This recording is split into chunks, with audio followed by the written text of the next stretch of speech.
Assalamualaikum warahmatullahi wabarakatuh. Kepada yang terhormat Bapak Dosen Muhammad Ghazali dan kepada teman-teman yang kami sayangi. Kami dari kelompok 5 Ekonomi Mikro ingin mempresentasikan hasil diskusi kami yang berjudul Teori Tingkah Laku Konsumen atau Teori Nilai Guna, yang beranggotakan saya sendiri Ririn Nur Novitasari, dan yang kedua ada Selsa Al-Risna, dan yang ketiga ada Wahyu Purnomo Sudi. Silahkan disimak baik-baik ya videonya.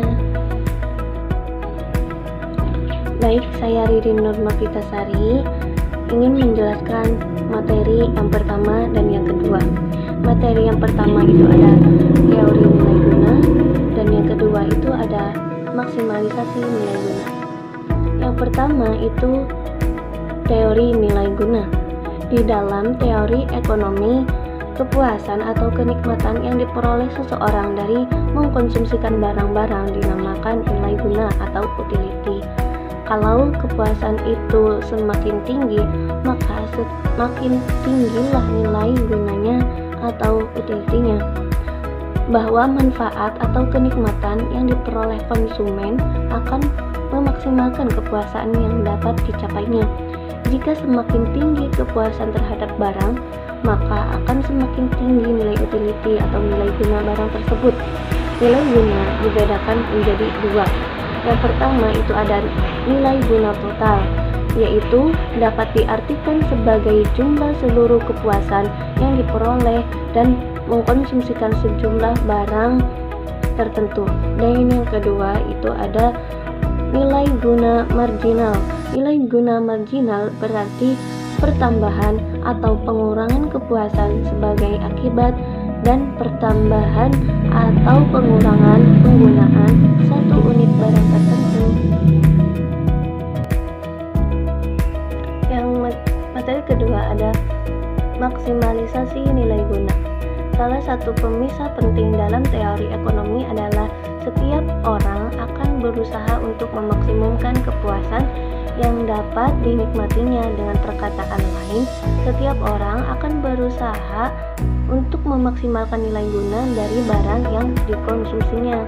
Nah, syaratnya untuk memaksimalkan nilai guna itu ada di mana harga berbagai macam barang adalah berbeda. Apakah syarat yang harus dipenuhi agar barang-barang yang dikonsumsi akan memberikan nilai guna?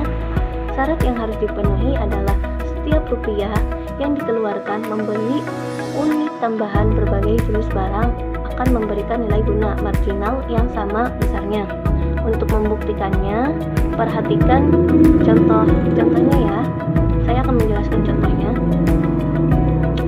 Misalkan, seseorang melakukan pembelian konsumsi atas dua barang macam, yaitu makanan dan pakaian, dan berturut-turut harganya itu yang pertama adalah 5.000 dan 5.000 rupiah, dan yang kedua itu ada 50.000 rupiah. Misalnya, tambahan satu unit makanan akan memberikan nilai guna marginal sebanyak 5, dan tambahan satu unit pakaian mempunyai nilai guna marginal sebanyak 50. Dengan uang itu, orang tersebut dapat membeli 10 unit tambahan makanan, maka jumlah nilai guna marginal yang diperoleh adalah 10 dikali 5 sama dengan 50. Kalau uang itu digunakan membeli pakaian, yang diperolehnya hanyalah 1 unit, dan nilai guna marginal dari satu tambahan pakaian ini adalah 50. Dengan mudah dapat dilihat bahwa orang tersebut tidak perlu bersusah payah menemukan barang mana yang harus ditambahkan konsumsinya.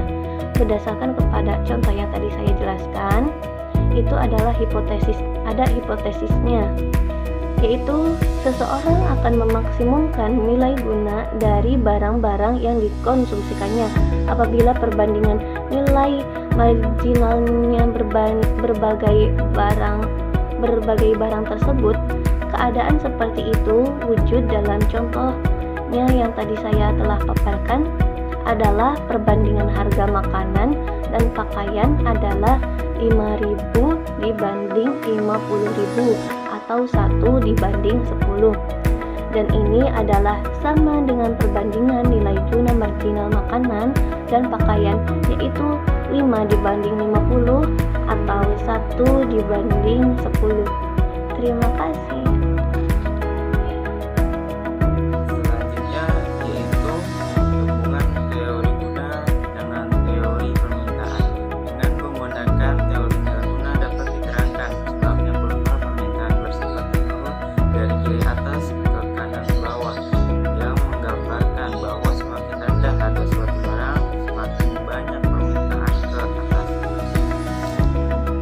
Selanjutnya itu ada 2 faktor yang menyebabkan permintaan ke atas suatu barang berubah apabila harga barang itu mengalami perubahan. Itu yang pertama ada efek penggantian. Perubahan suatu barang mengubah nilai guna marginal ya dari barang yang mengalami perubahan harga tersebut.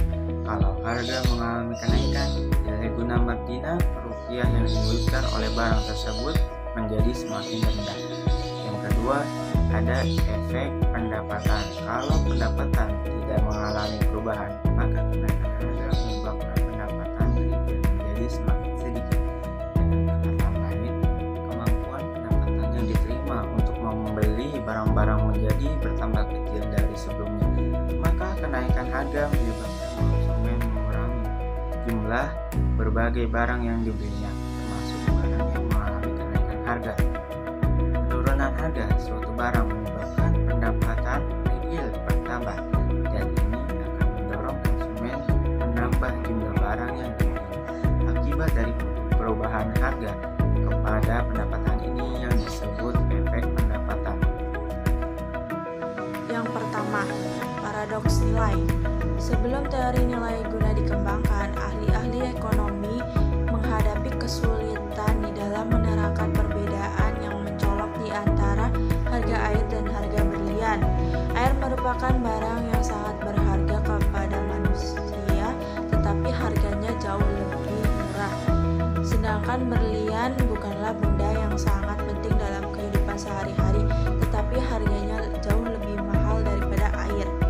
Paradoks nilai atau juga dikenal sebagai paradoks berlian air memiliki pengertian yaitu kontradiksi berlian bahwa meski air lebih berguna untuk kehidupan sehari-hari ketimbang berlian, berlian memiliki harga yang lebih tinggi di pasaran.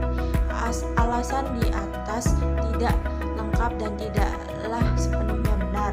Perbedaan tersebut disebabkan oleh nilai guna marginal.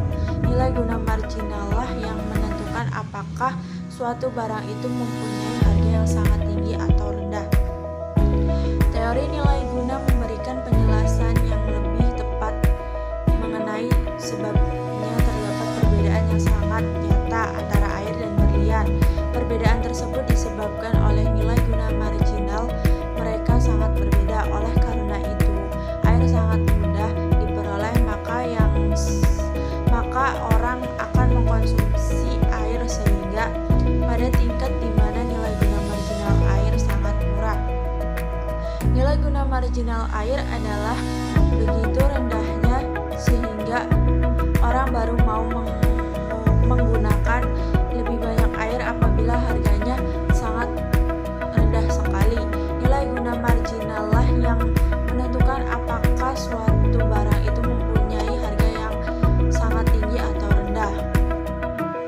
Kemudian surplus konsumen. Surplus konsumen adalah kelebihan atau perbedaan antara kepuasan total atau total utility yang dinilai dengan uang yang dinikmati konsumen dari mengkonsumsi jumlah barang yang harus